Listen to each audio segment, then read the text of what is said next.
Hi everyone, my name is Hernan. I've been mountain biking for more than 15 years. I ride mostly enduro mountain biking. I live in Switzerland. We have very nice trails here. And I wanted to talk about suspension setup. I've been trying to find information on the web, Fox manuals, videos, etc. I never find anything that was enough and that was telling me how to set up my suspension.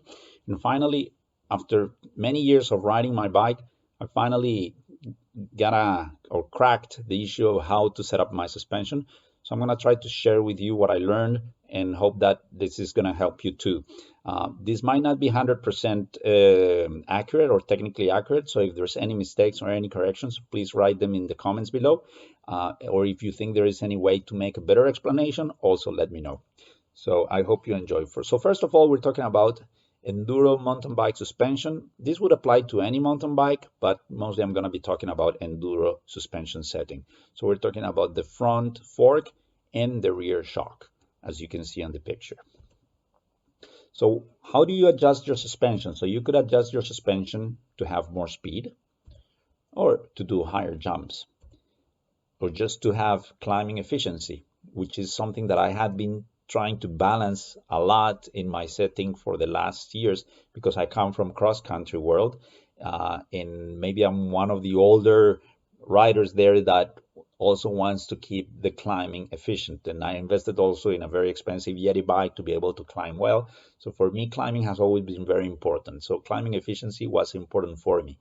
In hard landings, some people like to do jumps. So hard landings, of course, is another important aspect that many people look at when they try to set their suspension.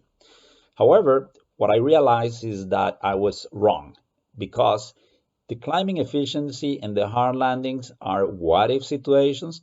And usually, if you set the more speed or higher jumps, it's going to be better. Yeah. So higher jumps is also a bit questionable to me, because at the end of the day, we all want to have more speed, and more speed is more control in rough sections. If you set up your suspension for more speed, you're going to be able also to manage your climbing efficiency, and you're going to be able to manage your other stuff as well.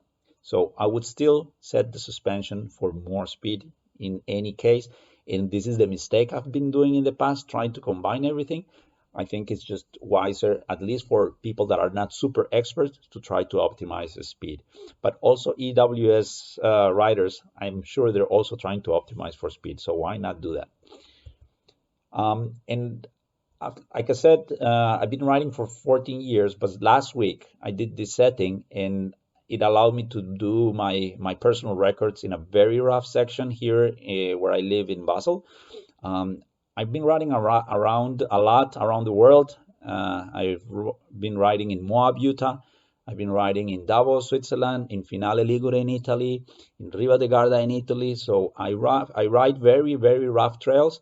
And this setting helps me a lot to conquer the speed on this very rough trail. So first, let's talk a little bit about the basics of suspension. So a suspension is basically two things make a suspension: a spring and a damper. So a spring, it's proportional to the distance that you press it. So the more you press the distance, the higher the force it's going to spring back. And then the damper, it just absorbs energy. And the dampers usually work with speed. So the faster you try to move it, the more resistance there's going to be. So that's how the damper works. And here you have three graphs here of an underdamped, overdamped, and critical damped situation. So what you want to achieve is a critically damped suspension, which is the one that is going to give you most control, because like the underdamped, that's going to be a suspension that is bouncing around all the time. So it's responding very fast, but you're just going to be bouncing around all the time. And on the other hand, if you have an overdamped situation, your suspension is not going to be recovering quickly enough for you to get to the next bump or the next rough section. So here I wanted to share with you just a little video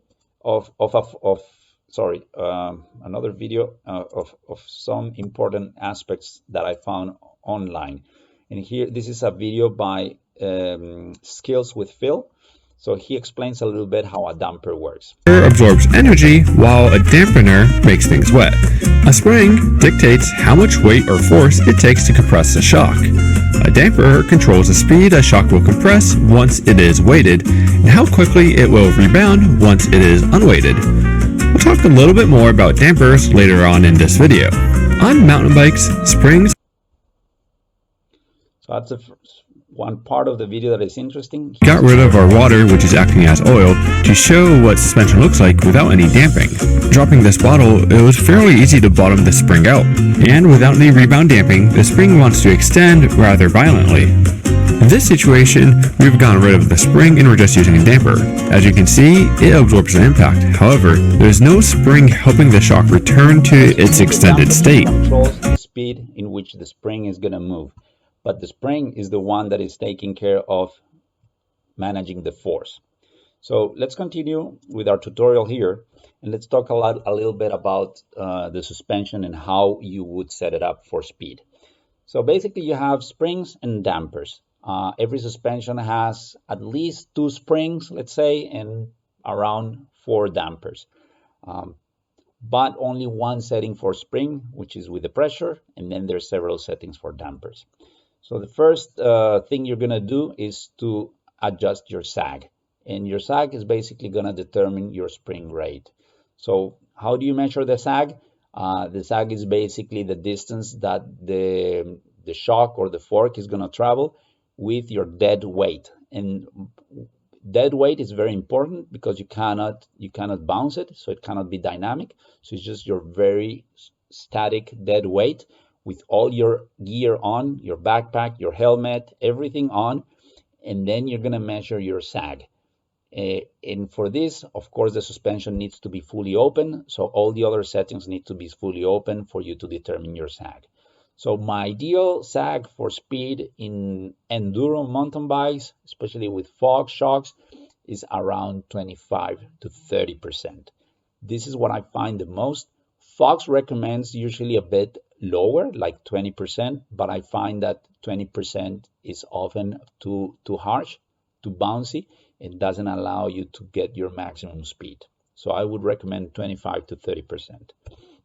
So how do you do it? You do it with this pressure pump, and that's how you set the spring rate. And basically you can talk about less pressure or more pressure.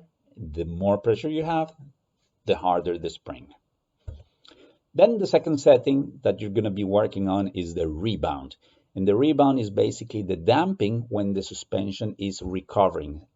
So the damping when the suspension is going up. And the rebound is what's going to achieve that critically damped situation that we talked about earlier. So you're going to do it by opening or closing the rebound valve. And open means less damping and close means more damping. One important thing for the rebound is that the rebound setting, it's very linked to the pressure and your weight. So the Fox rebound has around 19 clicks, but only like 4 clicks are gonna be within the range that is working for your weight and for your air pressure. And how do you determine this? Basically, the bike needs to go down and up again. And I would try to do it with the slowest as possible that is not too slow. So try to maximize the dampening to a point where it doesn't go too slow or noticeably slow, so that you're gonna be able to recover in the next bump. But if it's slow enough, that means it will be damping, and that means you will have more control. With these 2 settings, you're going to achieve your baseline or 80% of your results. So if all of this is too complicated for you, just focus on these 2 and leave the other high compression and low speed compression settings fully open. And here you will get a very good result already. That was my recommendation to you if suspension setup is too complicated for you. So now let's talk a little bit about the others. High speed compression. So high speed compression basically is a damping that works only under high speed situations. And low speed compression, of course, is a damping that works under low speed situation. Again, all these dampers are basically oil going through holes. So the more open you have it, the less damping, and the more close you have your valves, the more damping you will have. So that means slower motion, and less damping, faster motion. So that's all you need to understand for the high speed and low speed compression. So I'm going to show you another video of me having a bad fall in finale. This is an EWS stage. It's a low resolution video that my friend Evgeny shared on WhatsApp, and he's not able to share yet the high resolution version, but so let's show it in slow-mo a little bit. So here what happened is, as you can see, there is a drop here. So I go on the drop, and then you see the front wheel turns, and then I go OTB over the bars. Why did this happen? This happened, of course, bad body position and technique probably, but also I had too much rebound on my rear.